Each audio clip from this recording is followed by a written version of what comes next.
Welcome to my YouTube channel. आज का topic है radial part of hydrogen atom के कुछ न्यूमेरिकल्स प्रॉब्लम करने हैं हमने। जो क्वेश्चन सॉल्व करने हैं वो ये है कि R10, R20, R30 और R31। इसके लिए हम फार्मूला जो यूज़ करते हैं radial part of hydrogen atom का भी ये पूरा फार्मूला है, आप लोगों ने इसको याद कर लेना है।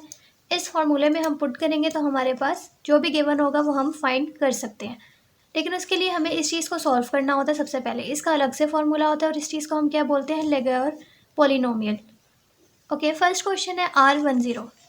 R10 होता क्या है कि आपके पास RNL होता है। अब अगर गिवन है कि R10 इट मीन्स कि N जो है वो 1 है और उसके बाद L जो है वो क्या है, 0 है। सबसे पहले हमने ये लिख लेना है, फिर उसके बाद इस फॉर्मूले में इसको पुट कर देना है। जहाँ N है वहाँ पे आप सिंपल उसको 1 पुट कर दो और जहाँ जहाँ L है वहाँ पे सिंपल 0 पुट कर दो, तो आपके पास ये फॉर्म बन जाएगी। ठीक है, उसके बाद अब यहाँ पे देखो 1 माइनस ही कैंसिल हो रहा है तो 0 फैक्टोरियल रह जाएगा और 0 फैक्टोरियल आपके पास क्या होता है, इक्वल्स टू 1। तो यहाँ पे सिंपल 1 रह जाएगा। यहाँ पे अगर ये चीज़ किसी के पावर जो है इस तरह से 0 हो गई है तो वो चीज़ सिंपल क्या बन जाएगी, 1। ठीक है, इसलिए मैंने यहाँ नहीं लिखा हुआ, बाकी चीज़ें सेम आ गई। अब मुझे क्या करना है, इस चीज़ को फाइंड करना है। ये क्या है, ये एक एसोसिएटेड लेगोर पॉलिनोमियल है। ठीक है, और उसका फॉर्मूला क्या है ये भी आप लोगों ने याद करना है कि d/d और डेरिवेटिव किसके रिस्पेक्ट से, r के रिस्पेक्ट से, इसलिए r लिखा हुआ है और ऊपर n लिखा हुआ है और l, k और r।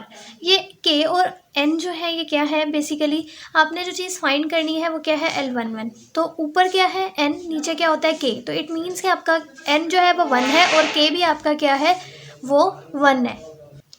ठीक है, तो ये चीज़ होती है। और दूसरा, अगर आपने कहीं फार्मूला पढ़ा है तो मैं वो भी आप लोगों को बता देती हूँ कि n आपके पास क्या होता है, अगर आपने फार्मूले से फाइंड करना है तो 2l+1 होता है। और k अगर आपने फार्मूले से फाइंड करना है तो k का फार्मूला होता है n+l। अब n आपके पास क्या था, 1, और l आपके पास क्या था, 0। तो 1 + 0 1 नहीं आता है k, और हमने यहाँ से भी बता दिया था कि नीचे वाला आपके पास k होता है, ऊपर वाला आपके पास n होता है, तो k 1 नहीं आ रहा था। अब n को अगर फॉर्मूले से फाइंड करना है तो 2l आपके पास क्या था, 0, तो आपके पास n भी 1 नहीं आ रहा और यहाँ पर भी n 1 नहीं था। तो आप इस तरह से कर लो तो वो ज़्यादा ईजी है। ओके, उसके बाद हमें क्या करना होता है, सबसे पहले इसमें भी ये l k of r find करना है सबसे पहले। तो k आपके पास क्या है, 1, तो यहाँ 1 लिख दिया, r आ गया, इक्वल्स टू इसका फॉर्मूला क्या होता है, ये चीज़। अब ये फार्मूला आप लोगों ने याद कर लेना है। इस फार्मूले में जब आप पुट करोगे के की जगह आपने 1 1 लिख दिया है, सिंपल आर आ गया, क्योंकि ये आर सिर्फ ये बता रहा है कि आपने derivative with respect to r लेना है। साथ में आपके पास क्या आ गया, आर, के की पावर 1 थी तो 1 लिख दिया ऊपर, आर के ऊपर 1 लिख दो, डॉट ई माइनस आर। अब इसके ऊपर क्या लगता है, प्रोडक्ट रूल। सबसे पहले ये आपके पास क्या है, ये एज इट इज़ आ जाएगा। आर का डेरिवेटिव लोगे तो 1 आ जाएगा क्योंकि विद रिस्पेक्ट टू आर ही ले रहे हैं, plus r as it is. E minus r का लोगे तो एक दफ़ा एक्सपोनेंट का डेरिवेटिव कैसे होता है, एक्सपोनेंट सिंपल आ जाती है और उसके पावर में जो होता है उसका डेरिवेटिव ले लेते हैं, जो कि आ जाएगा -1। ओके, उसके बाद माइनस ही इसके साथ मल्टीप्लाई होगा तो ये चीज़ -r बन जाएगी। उसमें उसके बाद क्या किया है, इस e-r को यहाँ से कॉमन ले लिया, अंदर क्या रह जाएगा, 1 - r। अब इसकी बेसिस सेम है तो पावर्स ऐड हो जाएंगी, तो ये यहाँ से कैंसिल हो जाएगा। e की पावर क्या बन जाएगा, 0, और वो हमारे पास होता है 1। तो यहाँ पे सिंपल आ गया 1 - r, L1 ऑफ r की वैल्यू। ओके, हमें जो फाइंड करना है वो क्या फाइंड करना है, ये वाली ऊपर वाला Ln ऑफ k जो है ना, एसोसिएटेड लेगोर पॉलिनोमियल। जो नीचे वाला L k ऑफ r होता है इसको हम लेगोर पॉलिनोमियल बोलते हैं, जो जिसमें ये फैक्टर दोनों आ रहे हों तो उसको हम बोलते हैं एसोसिएटेड वाला। ठीक है, तो हमने लेगोर पॉलिनोमियल फाइंड कर लिया, अब हमें एसोसिएटेड वाला फाइंड करना है। उसमें L k ऑफ r की वैल्यू लेगोर पॉलिनोमियल की वैल्यू पुट कर देंगे। लेगोर पॉलिनोमियल के भी हमने वैल्यू निकाली है जो कि हमारे पास क्या आई है, 1 - r। तो इसके n भी क्या है, 1, और k भी क्या है, 1 1 1 लिख दिया है। तो हमारे पास 1 - r, इट मीन्स 1 1 का क्या मतलब है, आपने एक ही दफ़ा डेरिवेटिव लेना है। जब आप इसका एक दफ़ा डेरिवेटिव लोगे तो ये कांस्टेंट का डेरिवेटिव 0 हो जाएगा, ये हमें क्या देगा, -1 देगा, क्योंकि विद रिस्पेक्ट टू r ले रहे हैं। तो हमारे पास यहाँ से इस पूरे एसोसिएटेड लेगोर पॉलिनोमियल की वैल्यू आ जाएगी। तो यहाँ पे आप लोगों ने इसका भी r का फंक्शन होता है, इसको भी लिखना नहीं भूलना। ठीक है, क्योंकि आगे आप लोग क्वेश्चन में अगर पीछे यहाँ अगर आप देखो तो आपके पास आपने पूरा किसको फाइंड करना था, आपने L11, ये क्या फंक्शन होता है, r का, तो आपको L11 और बेसिकली r फाइंड करना था। ठीक है, तो L11 r हमने फाइंड कर लिया, लेकिन आपके पास r क्वेश्चन में देखो तो आपके पास क्या है, 2r/a0। तो इट मीन्स हमें यहाँ r की वैल्यू क्या पुट करनी पड़ेगी, जो भी यहाँ गिवन होगे सिंपल वो आपने वहाँ पर पुट कर देनी है। ठीक है, तो यहाँ पर लिखना है ये r, साथ में function of r, function of r। ठीक है। अब इसमें आपने क्या कर दिया इसमें आपने ये चीज़ पुट कर दी कि आपने लिख दिया कि हमें आर जो है वो इस तरह से इसकी ज़रूरत थी क्वेश्चन में। इक्वेशन 1 ये हमारे पास क्या है, इक्वेशन 1 है ना, तो इस इक्वेशन 1 में हमें इसकी ज़रूरत थी तो हमने यहाँ पे सब्स्टिट्यूट कर दिया आर को 2r ओवर एप्सिलॉन नॉट। ठीक है। अब यहाँ पे हमारे पास इस चीज़ की वैल्यू बेसिकली -1 आ रही है। अब इक्वेशन 1 में आप पुट कर दो, आपने यहाँ पे उसकी जगह क्या कर दिया, -1 पुट कर दिया। आगे सिंपल आपने सॉल्व ही करना है। 2 की पावर 3/2 अलग लिख दो, इसकी पावर जो है 1/2 यहाँ लिख दो और 1/एप्सिलॉन नॉट 3/2 ये जो है यहाँ पे लिख दिया। E minus R over epsilon nought हो गया।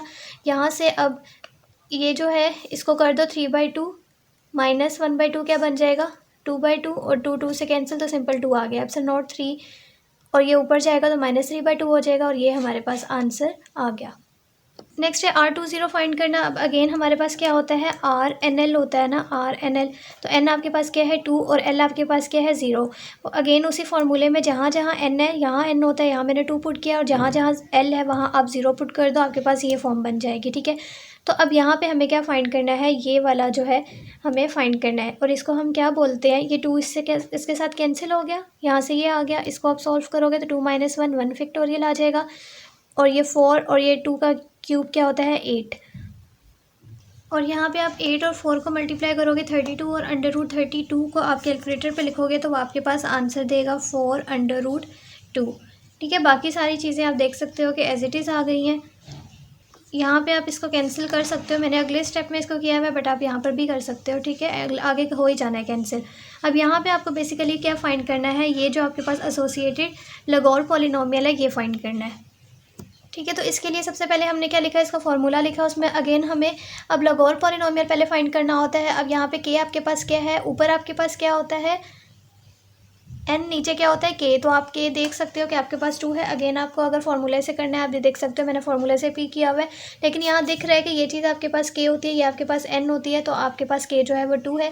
तो अब यहाँ पे सिंपल इसमें फॉर्मूले में पुट करो। अब देख सकते हो आपके पास 2 दफ़ा डेरिवेटिव लेना है। एक दफ़ा डेरिवेटिव लोगे प्रोडक्ट रूल लगाओगे। ठीक है। ये माइनस इसके साथ क्या आ जाएगा, यहाँ पे आ जाएगा। फिर उसके बाद अब ई माइनस आर को क्या ले लिया, कॉमन ले लिया। अब पीछे क्या रहेगा 2r - r²। अब उसके बाद यहाँ पे क्या है, एक दफ़ा और डेरिवेटिव लेना है। अगेन प्रोडक्ट रूल लगा दो। सबसे पहले क्या किया है हमने, इसका डेरिवेटिव लोगे आप तो 2 आ जाएगा और इसका लोगे तो 2r आ जाएगा। ठीक है। इसको सेम रखा है। फिर प्लस आ गया, प्रोडक्ट रूल में प्लस साइन होता है, प्लस इस चीज़ को अब मैंने क्या रखा है एज इट इज़ सेम रखा है। ई माइनस आर का लिया है तो ई एक्सपोनेंट का लेते हो तो पहले स्टेज सेम आ जाती है और पावर में माइनस आ रहा है उसका डेरिवेटिव लेंगे क्योंकि आर के रिस्पेक्ट से ले रहे हैं तो -1 आ जाएगा। अब यहाँ पे क्या किया हुआ है, ई माइनस आर को कॉमन ले लिया, अंदर क्या रह गया 2 - r और ये माइनस साइन इससे मल्टीप्लाई होगा -2r - r²। अब सिंपल क्या किया है, ये हमारे पास क्या है बेसिस सेम है, पावर्स ऐड हो जाएंगी तो ये कैंसिल हो जाएगी, पावर 0 बन जाएगी जो मेरे पास होता है 1। तो यहाँ पे सिंपल जो है वो 1 आ गया, तो मैंने नहीं लिखा हुआ। अंदर आप लोगों ने जो चीज़ें लिखी हुई उसको सिंपल इस तरह खोल के लिख दोगे, ये माइनस माइनस माइनस प्लस हो गया। अब इसको देखो ये क्या बनता है -4r, ये 2 और ये प्लस r² आ गया। ये आपने जो है लगोर पॉलिनोमियल फाइंड कर लिया है। अब एसोसिएटेड लगोर पॉलिनोमियल में इसकी वैल्यू फाइंड करेंगे, इसकी वैल्यू पुट करेंगे जो कि हमारे पास ये आ जाएगी। ठीक है। यहाँ पे n होता है, यहाँ पे भी n होता है, n मेरे पास 1 1 है तो मैंने यहाँ पे इसको 1 1 लिख दिया है, मीन्स कि इसका एक दफ़ा डेरिवेटिव लेना है। और ये मेरे पास क्या था, जो लगोर पॉलिनोमियल अभी फाइंड किया उसकी वैल्यू आ गई। ठीक है। ये बेसिकली क्या होता है, आर का फंक्शन होता है। अगेन अभी हमने पिछले क्वेश्चन में कहा था कि हमने इसको क्या लेना होता है, आर का फंक्शन लेना होता है। इसको भी जैसे इसको लिया हुआ है तो ये एक मिस्टेक थी क्वेश्चन में। हमारे पास यहाँ जो फाइंड करनी थी वैल्यू 1/2, यहाँ पे आर की जो वैल्यू थी ना आर ओवर एप्सिलॉन नॉट, वही हमें क्या कर देने हैं, इस आर के फंक्शन बेसिकली पुट कर देनी है। तो मेरे पास ये चीज़ इस तरह से आ जाएगी। बाकी जो है यहाँ पे जहाँ जहाँ आ रहा है आपने ये वाली वैल्यू फाइंड वहाँ पे पुट कर देनी है। ठीक है। ये बेसिकली आंसर आया तो 2r जो आपने यहाँ पे जो क्वेश्चन में जो भी गिवन होगा ना, जो एसोसिएटेड लगोर पॉलिनोमियल में आपने फाइंड करना है वही आपने यहाँ पे वैल्यू पुट कर देनी होती है। अब अगेन जो हमने लगोर पॉलिनोमियल फाइंड कर लिया है वहाँ पे आपने इसकी वैल्यू पुट कर दी है और आपने बस इसको आप सिंप्लीफाई ही करना है। देखो ये मैंने कहा था ना वहाँ से कैंसिल हो जाता, आप डायरेक्ट भी कर सकते हो। मैंने अगले स्टेप में किया, यहाँ पे ये आ गया और यहाँ से क्या किया है, -4 को हमने इस तरह से कॉमन लिया है। जब कॉमन लिया तो ये इसके पास तो था तो ये आ गया 1, क्योंकि -1 लिया ना तो माइनस माइनस प्लस 1 आ गया। इसके पास नहीं था तो 2 है, 2 नहीं 4 लेना था तो यहाँ पे 2 डिवाइड भी हो जाएगा, r ओवर एप्सिलॉन नॉट हो गया और यहाँ पे ये चीज़ आ गई। अब उसके बाद ये 4 जो है इसके साथ कैंसिल हो जाएगा। ठीक है, अब इसको सिंप्लीफाई ही किया हुआ, जैसे इसकी पावर जो है वो 1/2 भी है ना, 3/2 है, तो हमने इसको अंडर रूट में लिख दिया, 1/2 ख़त्म हो गया, फिर क्यूब रह जाएगा और इसको सिर्फ आगे इस तरह से लिख दिया, इसका आंसर आ गया। उसके बाद R3 ज़ीरो फाइंड करना है। अगेन हमारे पास R एन एल होता है, तो n आपके पास क्या है, n आपके पास 3 है, l आपका क्या है 0 है। आपने अगेन उस फॉर्मूले में वैल्यू पुट कर देनी है, जहाँ जहाँ n है वहाँ पे आप 3 पुट कर दो, यहाँ n होता है, ठीक है, और जहाँ जहाँ l है वहाँ पे आपने 0 पुट कर देना है। अब आपके पास एसोसिएटेड लैगोर पॉलिनोमियल ये वाला आया, आपने क्या करना है, इसकी वैल्यू जो है वो फाइंड करनी है। जब इसकी वैल्यू हम फाइंड करेंगे, जो उसके बाद सिंपल इनको सिंप्लीफाई ही किया हुआ है, जैसे हमने इसको अलग लिख दिया 2 की पावर 3/2, इसके ऊपर 3/2 अलग लिख दिया, एप्सिलॉन नॉट के ऊपर 3/2 अलग लिख दिया। इसलिए किया क्योंकि आगे हमने इनको सिंप्लीफाई करना है।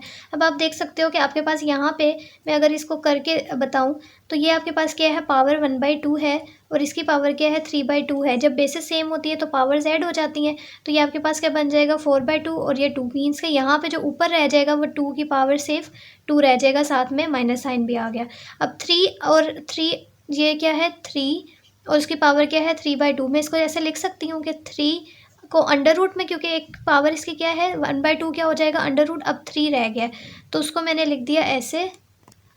अब अगर आप इस चीज़ को देखो ना तो बेसिस क्या है सेम, तो इसकी बेस पावर्स ऐड हो जाएंगी, इसकी पावर क्या है 1 और इसकी क्या है 1/2, तो ये आपके पास 3/2 ही बनता है ना, तो हम इस 3/2 को लिख सकते हैं ये 3/√3। ठीक है, अब ये चीज़ आ गई एप्सिलॉन नॉट 3/2, इसका क्या मतलब है, हम इसको ऐसे लिख सकते हैं 1/2 वाले को अंडर रूट में लिख दिया और बाकी क्यूब आ गया साथ। अब पीछे क्या रह गया है 1/36 रह गया है। यहाँ पे e-r/3 एप्सिलॉन नॉट और l-3 2r/3 epsilon nought as it is. अब मुझे इस चीज़ को फाइंड करना है, उसके लिए हमने यहाँ फॉर्मूला लगा दिया, मुझे LQ फाइंड करना है। अब यहाँ पे मुझे फाइंड बेसिकली क्या करना है L13, तो ऊपर आपके पास क्या होता है n, इट मीन्स आपका n जो है वो 1 है और k आपके पास क्या है 3, तो आपने यहाँ पे k की जगह क्या लिख दिया 3 लिख दिया, r k की जगह 3 आ गया, e-r, इट मीन्स आपने इसका क्या कर लेना है 3 दफ़ा डेरिवेटिव लेना है इस चीज़ का। अब इसके ऊपर प्रोडक्ट रूल लगा दो, इसका लोगे तो 3r² हो जाएगा, ये चीज़ एज इट इज़ प्लस। अब ये चीज़ सिंपल रखनी है और इसका डेरिवेटिव लेना है, फिर ये माइनस यहाँ पे मल्टीप्लाई कर दिया है, उसके बाद e-r को यहाँ से क्या ले लिया है कॉमन ले लिया। अब अगेन एक दफ़ा इसका क्या हो चुका है डेरिवेटिव हो चुका है, अब एक दफ़ा और लेंगे तो अगेन प्रोडक्ट रूल लगेगा, ये चीज़ सेम आ गई, इसका डेरिवेटिव तो ये 2 शुरू में आएगा तो 3 से मल्टीप्लाई होगा 6r और माइनस ये शुरू में आएगी 3 और पावर में से 1 सब्ट्रैक्ट हो जाएगा 3 माइनस 3r² हो जाएगा। उसके बाद अगेन ये चीज़ एज इट इज़ आ गई और e-r का लेंगे, ये माइनस अगेन यहाँ मल्टीप्लाई, यहाँ इसके साथ क्या होगा मल्टीप्लाई होगा तो प्लस को माइनस बना देगा, ये चीज़ आपके पास आ गई।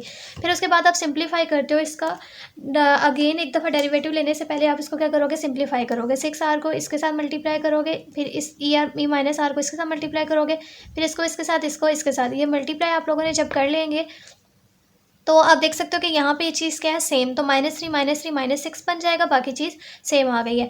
अब यहाँ पे आपने क्या किया, इस e-r को यहाँ से कॉमन ले लिया, अब अगेन ये क्या बन जाता है प्रोडक्ट रूल लग जाता है इसके ऊपर। ठीक है, अगेन हम इसके ऊपर क्या लगाएंगे प्रोडक्ट रूल लगाएंगे।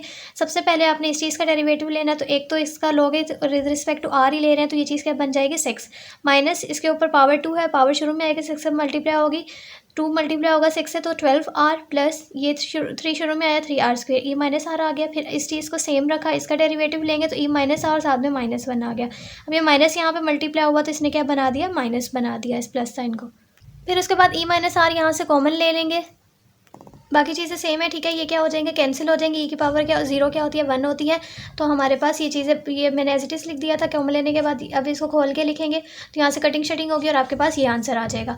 अब आपने क्या कर देना है, इसको एसोसिएटेड लैगोर पॉलिनोमियल में इसकी वैल्यू को पुट कर देना है, n क्योंकि 1 है तो यहाँ पे 1 1 आ जाएगा, एक ही दफ़ा डेरिवेटिव लेना, अगेन इसका एक दफ़ा डेरिवेटिव लोगे तो आपके पास ये चीज़ आ जाएगी। हमें क्वेश्चन में क्या ज़रूरत है L13 L2r/, ठीक है, ये चीज़ हमें फाइंड करनी है। तो हमने यहाँ पे r को जो भी कोई हमें फाइंड करना है यहाँ पे उसकी वैल्यू यहाँ पे सब्सिट्यूट कर देंगे और यहाँ पे जहाँ जहाँ r है वहाँ पे इसकी वैल्यू सब्सिट्यूट कर देते हैं। ठीक है, और ये चीज़ हमें कहाँ से पता लगती है, जो कि क्वेश्चन में हमारे पास हमें फाइंड करना है। यहाँ पे आप देख सकते हो हमें ये चीज़ फाइंड करनी थी, हम वहाँ पे सिंपल उस r की वैल्यू को यहाँ पे पुट कर देते हैं। फिर उसके बाद R3 ये आपके पास ये चीज़ आ जाएगी। R30 में आपने क्या करना है, हमारे पास ये टर्म बनी थी उसके बाद आपने यहाँ पे इसकी वैल्यू को पुट कर देना है और उसके बाद जस्ट सिंप्लीफाई करना है इनको। तो आप देख सकते हो कि इसको हमने सिर्फ सिंप्लीफाई किया आगे। -18 को कॉमन लेके यहाँ से मैंने क्या कर दिया, -18 कॉमन ले लिया, तो ये चीज़ क्या बन जाएगी, +1 बन जाएगा क्योंकि -18 कॉमन ले लिया तो 1। और ये चीज़ क्या बन जाएगी, -2r/3 और ये क्या बन जाएगा हमारे पास 2r² / n 27 ठीक है, क्योंकि यहाँ पे हमारे पास 18 नहीं था तो वो हमने एलसीएम लेके इस तरह से किया। उसके बाद यहाँ पे आप लोगों के पास ये जो है फॉर्म बन जाएगी और ये आपका आंसर है। उसके बाद R31 फाइंड करना है। R31 के लिए अगेन हमारे पास n जो है वो अब क्या है 3 और l आपके पास अब 1 है, ठीक है। RNL होता है ना, तो n 3 है और l आपके पास क्या है 1 है। आपने इसके फार्मूलाज में इसकी वो जो फार्मूला था उसमें वैल्यू पुट करनी है, जहाँ जहाँ n है वहाँ पे 3 पुट कर दो और जहाँ l है वहाँ पे आप 1 पुट कर दो। तो आप देख सकते हो कि यहाँ पे 3 - 1 2 और 2 - 1 1, यहाँ पे 1 1 का फैक्टोरियल 1 ही होता है। नीचे ये इससे मल्टीप्लाई होगा, 6 बना, 3 + 1 4, 4 का क्यूब, और ये इस तरह से आप लोगों ने आगे कर लेना है, ठीक है। सिंपल बातें हैं। उसके बाद हमें क्या करना है, ये चीज़ फाइंड करनी है बेसिकली। तो ये हमारे पास क्या एसोसिएटेड लैगोर पॉलिनोमियल है, इसका हमने फार्मूला लिखा। उसके लिए हमें सबसे पहले लैगोर पॉलिनोमियल फाइंड करना होता है जो कि LK ऑफ R होता है। यहाँ पे हमने LK ऑफ R फाइंड कर लिया कि हमारे पास क्या है, यहाँ पे देख सकते हो कि 4 है, ऊपर वाला क्या होता है n, नीचे वाला क्या होता है K आपके पास 4 है। तो आपने यहाँ पे सॉरी ये 4 है और ये हमारे पास आ जाएगा 4/R। ओह सॉरी, ये मैंने ये चीज़ इस चीज़ को आप अभी छोड़ दो, ठीक है। e की पावर r होगी, ये हमारे पास 4 आ गया। उसके बाद हमने क्या किया है, यहाँ पे r की पावर k है, k में क्या है 4e - r, इस पर क्या लगता है प्रोडक्ट रूल लगता है इसके ऊपर। यहाँ पे हमने प्रोडक्ट रूल लगा दिया। प्रोडक्ट रूल लगाने के बाद यहाँ से e - r को कॉमन ले लिया। अगेन हमने एक दफ़ा और इसके ऊपर प्रोडक्ट रूल लगाया, ये चीज़ आ गई। फिर उसके बाद क्या किया, यहाँ से इसको, ये जो इसका माइनस था इसको इसके साथ मल्टीप्लाई किया तो इस प्लस ने क्या बना दिया, इसको माइनस बना दिया। अब हम क्या कर सकते हैं, हम e - r को कॉमन ले सकते हैं। हमने e - r को कॉमन लिया तो आपके पास ये फॉर्म बन गई, ठीक है। अब अगेन इसके ऊपर क्या लगता है, प्रोडक्ट रूल लगता है। तो आपने यहाँ पे अगेन प्रोडक्ट रूल लगाया। फिर उसके बाद जब हम प्रोडक्ट रूल लगा देंगे यहाँ तक पहुँचे, फिर उसके बाद क्या किया है, इसको सिंप्लीफाई किया है। जैसे कि e - r को एक दफ़ा और कॉमन लेके अगेन ये इस तरह से बन जाएगी। इसमें जो कटिंग शटिंग हो रही है वो हमारे पास ये फॉर्म बन जाएगी। अब अगेन इसके ऊपर एक दफ़ा और डेरिवेटिव रहता है तो उसके ऊपर अगेन डेरिवेटिव, ये बहुत सिंपल से हैं क्योंकि सिर्फ डेरिवेटिव ही लेने हैं और उनको e - r को कॉमन लेते जाओ, फिर डेरिवेटिव प्रोडक्ट रूल लगा के अगेन हमने इसके ऊपर क्या लिया, डेरिवेटिव लगाया तो हमारे पास ये आ गया, ठीक है। अब अगेन हमने e - r को कॉमन लिया, e - r को कॉमन लेंगे तो ये हमारे पास क्या हो जाएगा, कैंसिल, e की पावर 0, पीछे ये चीज़ रह जाएगी। आपने इसकी कटिंग शटिंग करनी है तो आपके पास ये फॉर्म बन जाएगी, आंसर आ जाएगा, ठीक है। अब आपने इसको क्या कर देना है, एसोसिएटेड लैगोर पॉलिनोमियल में इसकी वैल्यू को यहाँ पे पुट कर देंगे। अब अगेन इस चीज़ ये जो फॉर्म आई है इसका 3 दफ़ा डेरिवेटिव बनता है। इसका डेरिवेटिव एक दफ़ा लेंगे तो ये फॉर्म आएगी, ठीक है। एक दफ़ा और लेंगे तो हमारे पास एंड पे जो आंसर ये वाला बन जाएगा। क्वेश्चन में जो हमें फाइंड करना था वो ये था 2r/3 तो आपने r को रिप्लेस कर देना 2r/3 से। तो आपके पास जो यहाँ पे r था 24r था ना, तो r की जगह आपने ये चीज़ लिख दिया। अब इसकी वैल्यू को अगेन हमने जो इक्वेशन थी r वाली उसमें पुट कर देंगे। यहाँ आप देख सकते हो कि आपके पास 1/√6 और 4 का क्या है फैक्टोरियल। तो 4 का फैक्टोरियल आपके पास क्या होता है 24। तो देखो मैंने यहाँ पे क्या लिखा हुआ है 24 लिखा है, बाकी चीज़ें जो है वो तकरीबन सेम एल थी और 4 की जो है यहाँ पे वैल्यू ही सिर्फ पुट की हुई है। ओके, उसके बाद ये तो फैक्टोरियल हो गया ना 4 का फैक्टोरियल। उसके बाद पावर क्या थी, क्यूब थी। अब मैंने इसको क्यूब का ऐसे लिख दिया 24 × 24 का स्क्वायर, बात वही है ना, क्यूब ही बन जाता है। ओके, उसके बाद हमने क्या किया, यहाँ से 96 को कॉमन ले लिया, -96 को कॉमन लेंगे तो ये चीज़ माइनस और ये क्या बन जाएगी 1, -24/96 2r/3 बाकी चीज़ें क्या है सेम है। अब यहाँ पे इस 2 की पावर 3/2 को मैंने कैसे लिख दिया 2 1/2 और 2 ये अगेन 1/2 + 1 करोगे तो 3/2 ही बन जाता है। और ये जो नीचे 3 है इसकी पावर भी क्या है 3/2 है, इसको मैंने 3/√3 ऐसे लिख दिया जैसे हमने पिछले क्वेश्चन भी किया था, ठीक है। और इसको लिख दिया / 3/2। अब यहाँ पे आप लोग देखो कि ये चीज़ मेरे पास 6 × 24 आ गया। 24 जो है स्क्वायर है अंडर रूट के अंदर, अगर मैं इसको बाहर ले जाऊँगी तो सिंपल 24 रह जाएगा। और यहाँ पे बाकी चीज़ आप लोग देखो कि 2 ये चीज़ सेम आ गई और यहाँ से भी ये चीज़ क्या आ गई, सेम आ गई। नहीं यहाँ पे सेम नहीं, यहाँ पे कटिंग कैसे हुई है। अब देखो इसको कट करने का तरीका आप लोग सिंपल पे क्या लिखो, कैलकुलेटर पे लिखो, ठीक है, कटिंग करनी है ना। 24 2 है, 96 है और यहाँ पे 3 है। देखो मैंने इसको कैलकुलेटर पे क्या लिखा है, ऐसे लिखा है और मेरे पास 1/6 आंसर आया। तो मैंने यहाँ पे सिंपल 1/6 और ये जो ब्रैकेट में चीज़ थी वो चीज़ यहाँ पे लिख दी है। ओके, उसके बाद मेरे पास ये जो 2 था, ये वाला 2 और ये जो 24 यहाँ पे आया है, ये मैं यहाँ 2 लिखना भूल गई। आप इसमें क्या हो जाएगा, यहाँ कैंसिल, यहाँ पे क्या रह जाएगा, 12 रह जाएगा। अब आप देखो कि 12 और 3 मल्टीप्लाई होंगे तो 36 बन जाएगा। बाकी इसको मल्टीप्लाई करोगे तो 144 बन जाएगा। ठीक है, और हमारे पास ये चीज़ यहाँ पे सारी क्या आ गई हैं, सेम आ गई हैं। अब यहाँ पे गलती क्या हुई है कि हमने इस चीज़ को तो कैलकुलेटर पे लिखा है ना, 2 भी लिखा है, 96 × 3 भी लिखा है, तो यहाँ पे ये चीज़ नहीं आएगी। पूरा आंसर 1/6 आया था ना जैसे अभी कैलकुलेटर पे दिखाया, तो हमारे पास ये चीज़ रह जाएगी 1 - 1/6 r/(ε0)। ओके, 1/44 है, इसका अंडर रूट लोगे तो आपके पास 12 आ जाएगा। अब यहाँ पे बाकी चीज़ें जो हैं इस तरह से सेम आ गई हैं। ठीक है, अब देख सकते हो कि मैंने अब किसकी कटिंग करनी है, तो मेरे बजाय इस तरह करती रहूँ, मैंने इस r/3 के इस तरह लिख दिया। मेरे पास कटिंग क्या करनी है, 12 2 की, 96 की, 36 की। तो 36 और 96 ऊपर है, 12 और 3 नीचे है। मैंने इसको कैलकुलेटर पे ऐसे करके लिखा तो मेरे पास 4/9 आ गया।